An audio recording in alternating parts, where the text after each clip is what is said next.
आज बैठक आयोजित की गई थी नालंदा में, पहली बैठक है। क्या उद्देश्य था इस बैठक? उद्देश्य है कि अभी हम सब जगह बूथ कमेटी की समीक्षा कर रहे हैं। लगातार बिहार का दौरा चल रहा है। आज नालंदा में आए थे अपने कार्यकर्ताओं से मिलने और ये बताने कि अब केतली का झंडा और डंडा सभी घरों पे बहुजन साथियों के लगा दो, क्योंकि शोषण, अत्याचार और बलात्कार के खिलाफ न कोई दल उतरा न आगे उतरेगा। 5 साल हमने संघर्ष किया सड़कों पे, अब मजदूरी मांगने का समय है।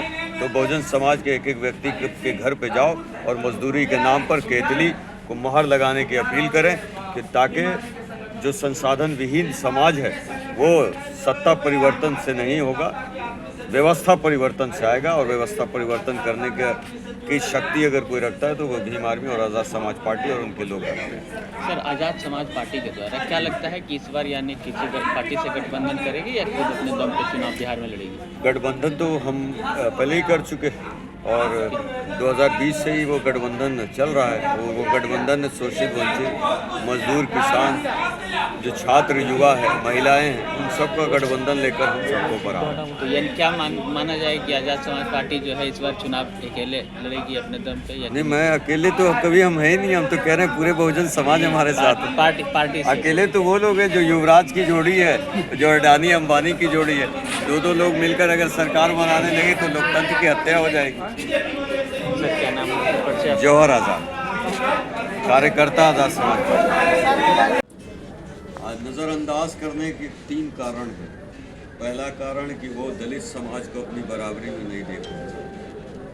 दूसरा कारण ये है कि वो नहीं चाहते कि उन्हें शोषित, वंचित की ऐसी मुखर आवाज़ मिले जो इनके लिए मजबूर कर दे कि इनके लिए सोचना पड़े। प्राइवेट ठेकों में जैसे हमारा जो है वो सत्ता परिवर्तन के लिए काम तो नहीं करते। हम सामाजिक परिवर्तन के लोग हैं और सत्ता परिवर्तन से सामाजिक परिवर्तन को गति देने के लिए आए। ऐसे में अगर प्राइवेट ठेकेदारी में दलितों का आरक्षण की मांग है, क्या तेजस्वी यादव उसके लिए तैयार होंगे? क्योंकि बालू माफियाओं की फंडिंग से चुनाव लड़ा जाएगा। एक तरफ दारू की फंडिंग से लड़ाई होगी, एक तरफ बालू की फंडिंग से लड़ाई होगी। तो इन लोगों की लड़ाई आप सोचिए कि अगर तेजस्वी यादव जी मुख्यमंत्री बनना या अपनी पार्टी को सरकार में लाना चाहते तो दलितों को साथ करते। लेकिन कौन सा गठबंधन अंदर में है, कौन सा एग्रीमेंट अंदर में है, यह एग्रीमेंट का जवाब जनता। अब सत्ता विपक्ष दोनों पर हमलावर है, तो फिर आज़ाद समाज पार्टी किधर? लेफ्ट न राइट, स्ट्रेट फॉरवर्ड, सीधा लड़ाई लड़ेगी। बिहार की जनता डिसाइड कर चुकी है कि एक तरफ इंडिया है तो दूसरी तरफ इंडिया है। नहीं, एक तरफ अडानी अंबानी और दूसरी तरफ युवराज है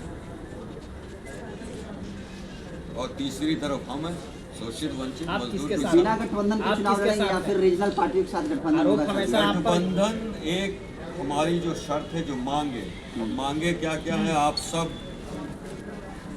उनसे पूछिए, राजद वालों से, कि इन मांगों पे सहमति बनाओगे और कुर्बानी देंगे। क्या शर्त के अनुसार गठबंधन करिएगा? शर्त के क्या शर्त है सर? हम तो इनकी आवाज़ है ना, और ना बिकने वाले ना डरने वाले, नीला ये कफन लेके चलने वाले लोग। क्या शर्त होगा आपका? पहला शर्त के समान शिक्षा, समान चिकित्सा। Ambani, Adani, PM, CM, DM सब का इलाज जहाँ हो वहीं मेरे मजदूर और किसान का इलाज।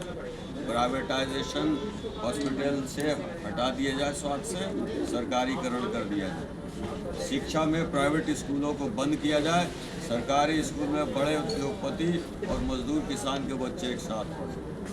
बालू टेंडर में दलितों को आरक्षण, प्राइवेट जितने भी सरकारी टेंडर हैं उसमें दलितों को आरक्षण, ताकि मेरा एक भी युवा साथी बिहार से बाहर जाकर अपमानित ना हो। कोई भी उसको भाषा पे मार और गाली अपमानित। बिहार से बाहर से दलित थोड़ी जाते हैं, हर एक समुदाय के लोग जाते हैं। बिहार से बाहर क्या? बिहार से बाहर जो पलायन कर रहे हैं मजदूर, वो सिर्फ दलित थोड़ी जाते हैं। 80% आंकड़ा चेक कीजिए, पत्रकार हैं, अपने माँ बाप को, भाई बहनों को, बीवी बच्चों को छोड़कर जाना मजबूर देख रहा है कि जो लड़ेगा उसके लिए वही उनका नेतृत्व करेगा। लेकिन इस महीने की कहा जाए तो लगातार दलित मुसलमानों को मोबाइल चिट मारा गया, कई लोगों की ज़मीनें हड़पी गई, अपराध इतनी चरम सीमा पर है।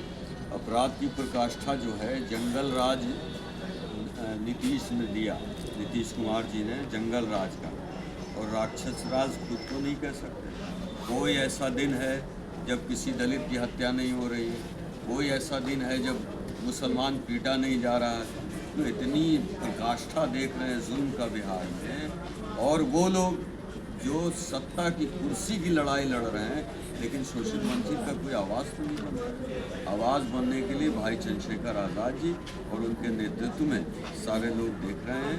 और मैं आपको आपके माध्यम से बताऊं कि अगर भाजपा बिहार में आती है तो इसका पूरा श्रेय एक ही व्यक्ति को बिहार में जाना चाहिए, उसका नाम है तेजस्वी यादव, जो दलित समाज को और मुस्लिम समाज की भागीदारी देने के लिए तैयार नहीं, उनको सम्मान देने के लिए